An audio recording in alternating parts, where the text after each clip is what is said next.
कुछ अलग ही बन रहा है भाई, लेकिन पूरा आदि मानव वाला फील आ रहा है। मऊ जाने वाली है भाई। देखिए भाई, ये देखो, और ये हो गया इतना बड़ा, और मतलब गन्ने के बराबर हो गए। मतलब कि इससे एक सीख मिलती है भाई, जो बंदा या कोई बेशरम होगा वो बहुत तेजी से आगे बढ़ेगा, और अगर तुम अच्छी चीज हो आराम चल रहे हो तो फिर इतनी स्पीड नहीं पकड़ पाओगे। शायरी मारना चाहूंगा भाई बोलो बोलो। कि हारे जैसा लगता हूँ पर हारा नहीं हूँ। अच्छा। मेरा शाम मेरे साथ है, मैं बेसहारा नहीं। Hey guys, welcome to new blog. जय श्री राम। तो कैसे हैं आप लोग? आई होप कि आप तो बहुत ही मस्त होंगे भाई। पिछले 3 दिनों से लगातार बारिश हो रही है भाई, बारिश रुकने का नाम ही नहीं ले रही है। देखो, तो आज सोचा था कहीं जाएंगे यार, एक काम नहीं था, लेकिन अभी बारिश ही नहीं रुक रही तो कहाँ कहाँ ही जा पाएंगे। तो अभी बैठे हुए हैं भाई अपना सिंहासन लगाए हुए, और काम तो इसमें बंद करवाना पड़ा क्योंकि बारिश में काम हो भी नहीं पाता, और मिस्त्री लोग कर भी नहीं पाते और करना भी नहीं चाहते। बात ये होती है, तीनों रीजन होते हैं, इसलिए काम तो रुकवाया गया है थोड़े दिनों के लिए। बाकी अभी बैठे हैं, मौसम खुलेगा तो कहीं जाएंगे। बाकी मम्मी लोग खाना बना रही है अंदर, बैठे यहाँ अंदर उठ के जाओ, लाइट है नहीं। और दोबारा भाई बैठा बारिश के मजे ले रहा है। जैसे बारिश बंद होगी कहीं जाते हैं तो जाते हैं, नहीं तो फिर गांव में तो फुल मजे होते हैं भाई। गांव जैसी लाइफ दुनिया में कहीं नहीं है, तो वो लाइफ दिखाएंगे। बाकी बैठो, तब तक तुम भी मौज काटो, बारिश में चाय और पकौड़ी बनवाओ खाओ। बारिश तो बंद होने का नाम नहीं ले रही, बढ़ती जा रहा है। फिर बचपन निकलता हूँ।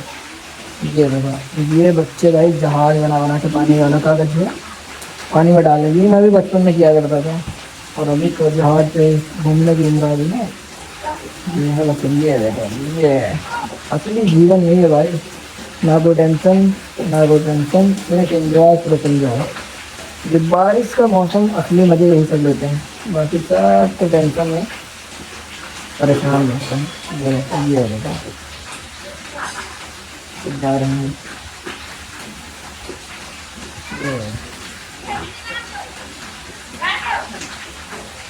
ये देखो, और ये नाव जाएगा तैरते हुए तालाब तक।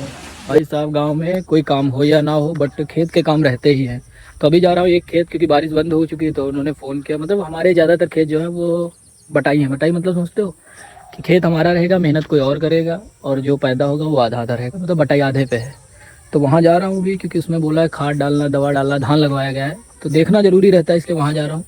और बाकी कोई काम रहते नहीं, लेकिन ये काम जरूर रहेंगे। जब तक गांव में रहोगे, खेत में खाद डलवाओ, पानी चलवाओ। बारिश में चलो पानी नहीं चला, देखना पड़ता है, बाकी सब कुछ है नहीं। और थोड़ा मौसम सही हो फिर मैं बाहर निकलूँ, क्योंकि यार कुछ इंपॉर्टेंट काम है, लोगों से मिलना है, वो बाहर निकल कर ही हो पाएगा। तो बस मौसम खुले फिर बाहर निकलते, लेकिन उससे पहले जाएंगे खेत, जहाँ पे खाद वाद की तैयारी की है, दवा काफ़ी सारी है। तो फटाफट खेत पहुँचते, क्योंकि वो लोग मेरा इंतजार कर रहे हैं भाई। फाइनली पहुँच गए हैं खेत। ये भाई अपना धान का खेत, बढ़िया धान लग रहा है। बाकी ये अभी यूरिया और कई चीज़ें इसमें मिला के बनाया जा रहा है मसाला, जो कि इसमें डाला जाएगा ताकि ये और अच्छे से हो। चलो फाइनली भाई खाद वगैरह पड़ गई, खाद जिंक फलवाना ढिमकाना, पता नहीं कितनी चीज़ें पड़ गई हैं खेत में। और अब मान के चलो 8-10 दिन में, 15 दिन में धान बहुत अच्छा हो जाएगा। मतलब जो उन लोगों ने बताया उस हिसाब से बता रहा हूँ, मुझे जानते कितना है। बट एक चीज़ है भाई, हमारी ज़िंदगी में कोई ना कोई तो काला जादू कर रखा है, जो दुनियादारी खत्म ही नहीं होती भाई। अभी ये सब चल ही रहा था, नुकसान पे नुकसान, नुकसान पे, और एक एक नुकसान। गाड़ी खराब, गाड़ी बनवाओ उसमें 4-5 हज़ार रुपये लगने, फिर फ़ोन पे एक डॉट बन गया, फ़ोन की स्क्रीन भी जा सकती कभी भी। तो मतलब भाई पता नहीं कौन से दिन चल रहे, खराब ही खराब चल रहा है। बाकी धूप हो रखी है, और अब घर निकलूंगा, देखता हूँ क्या है आज जीवन में जो चल रहा है उसको झेलना है, करना है, ये मौज काट। भाई ये जो बन रहा है, ये अभी तो नाम इसका पता चला है। वैसे तो ये घुइयाँ के पत्ते हैं, जिसपे बेसन लगा के बनाया जाता है, इसको कहते हैं लपेटुआ गाँव में। बट इसको देख के लग रहा है हम लोग आदि मानव ही थे, और आज भी हैं भाई। जिस हिसाब से मम्मी और आंटी ये बना रही हैं, और इतनी शिद्दत से बना रहे हैं, क्योंकि ये लोग भाई क्या ही बोलूँ इनको, ये सब आदि मानव से आगे हैं एक कदम। बट इसमें मेहनत बहुत है भाई, इन सब चीज़ों को खाने के लिए बहुत मेहनत चाहिए बनाने के लिए, क्योंकि चूल्हे बनाओगे तभी इसको खाने में मज़ा आएगा, और मेहनत बहुत है भाई। आजकल की हमें लग रहा है जो नई पीढ़ी की महिलाएं आएंगी, बड़ा मुश्किल है भाई ये सब चीज़ें खाने को मिलने। तो मम्मी आंटी के ज़माने में खा लेते, आगे देखा जाएगा। अभी साहब अभी ये प्रोसेस चल रहा है। देखिए अभी रसोई का हमने इसलिए नहीं करवाया प्लस्तर और ये सब चीज़ें हटवाई, क्योंकि हम लोगों को ये चीज़ें खाना पसंद है, खासकर हमारे बाबा को चूल्हे की रोटी पसंद है। तो अगर मैं रसोई का कराता प्लस्तर या फर्श वगैरह दुनियादारी, तो हमें चूल्हा हटाना पड़ता है ये भी। तो जब तक ऊपर चूल्हे की व्यवस्था नहीं होगी तब तक यही रहेगा। और ये सब चीज़ें अगर आप चूल्हे पे खाएंगे तभी मज़ा आएगा। और अब हम फटाफट रेडी होंगे पहले, क्योंकि हमें आज मिस्रिक भी जाना है। तब तक हो सकता है मम्मी और आंटी इनको पकाएंगी तो उसका भी प्रोसेस दिखाएंगे, लेकिन उससे पहले मैं रेडी हो जाता हूँ, ठीक है। तो आप लोग भी ये सब चीज़ें ट्राई करते रहिए। कब तक आलू आलू खाते रहे? देखो हम लोग आलू आलू खाते नहीं, हमें सिर्फ पसंद है अरहर की दाल। तो दाल के अलावा मैं कुछ खाता नहीं हूँ, लेकिन आज ये सब बनना तो खाऊंगा। अगर किसी को खाना तो खा सकता है। बाकी हमारे कुछ रिश्तेदार हैं जो कहते हैं कि हमारे वीडियो में थोड़ी अभद्रता रहती है, ये रहता है, लड़कियां रहती है। तो भाई आप लोग मत देखा करो, खुश रहो अपनी ज़िंदगी में, मौज करो, और हमें कोई फ़र्क पड़ता नहीं है। बाकी आपका सम्मान है, जियो जी भर के। ठीक है, तब तक मैं रेडी हो जाता हूँ। पूरा दिन बारिश होती है, कभी बारिश कभी कुछ होता रहता है। तो अभी खेत की तरफ आ चुके थे इतने टाइम, बट एक चीज़ देखा है, इस खेत में हमने लगाई थी लिप्टिस के पेड़, लगाया था मतलब। और खेत में बहुत से नज़ारे देखने को मिल रहे, बट वो चीज़ हम दिखा नहीं सकते। तो अब इसमें लिप्टिस छोटी रह गई है, लेकिन भाई ये देखो कितने बड़े बड़े हो गए। इसको कुछ बोलते हैं बेशर्मा, पता नहीं क्या बोलते हैं, बेशरम ही है। ये देखो लिप्टिस रह गई इतनी बड़ी, देखिए भाई, ये देखो, और ये हो गया इतना बड़ा, और मतलब गन्ने के बराबर हो गए। मतलब कि इससे एक सीख मिलती है भाई, जो बंदा या कोई बेशरम होगा वो बहुत तेज़ी से आगे बढ़ेगा, और अगर तुम अच्छी चीज़ हो, आराम चल रहे हो, तो फिर इतनी स्पीड नहीं पकड़ पाओगे।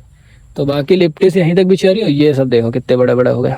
अब ये तो बात हो गई मस्ती मजाक की कि जीवन में बेशरम बनो अगर आगे तरक्की करनी है।